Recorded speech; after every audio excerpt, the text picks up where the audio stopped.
All right, in this video I wanted to go over CSS selectors. So let's say I created two H1 elements. All right, this one says trains and this one says planes. All right, so I have two H1 elements over here. Well, if I do a standard H1 selector and I say background color, background dash color for my property, and then I set it to blue, what happens is it changes every single H1 within my code. And I don't want to change every single H1. I just wanted to change trains. Well, in order to do that, we can use what's called a selector.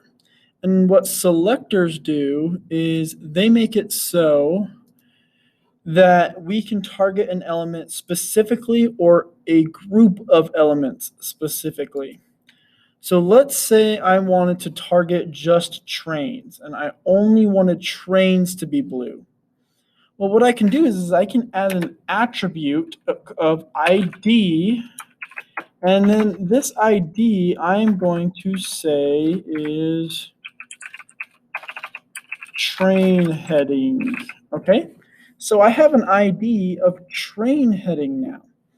Well, instead of in my code calling H1, what I want to do for my selector is do a hashtag or pound sign or hash symbol, whatever you want to call it, train heading. And I want to make sure I get all of my capitalization, everything correct. So I said train with a capital H in heading.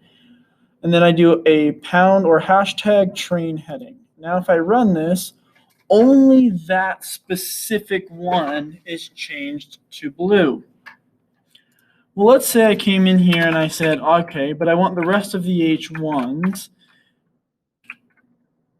to have a background color of red. So notice how this train stayed blue because the ID precedence selector takes charge over the H1. So regardless, this takes precedence over this. And it wouldn't really matter, say I did this first in the code. Either way, it takes precedence.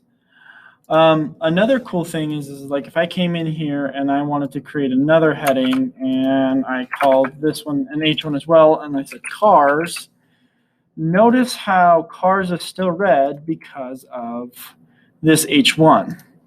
Well, let's say I wanted cars, and then I wanted under cars, I have a bunch of other subheadings. Like I have,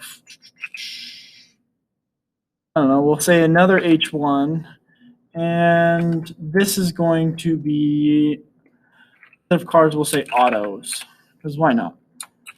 I know, it's kind of old to say autos, but well, these two are really similar, cars and autos, and I want them to have their own unique background color. Well, instead of adding an ID attribute, what I can add is what's called a class attribute. And my class attribute lets me access certain things individually. So this class I'm going to call cars, because it really doesn't matter. And then I'm going to put the same class attribute in both of these. So both of these has the class attribute of cars.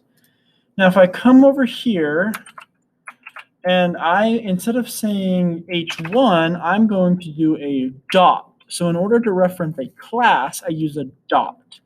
So I say dot cars, and I want to change its background color to yellow. Now, if I run it, both of these change because they both have the class attribute of cars. Class cars, and then we use a dot for our selector. All right, that is it for the day.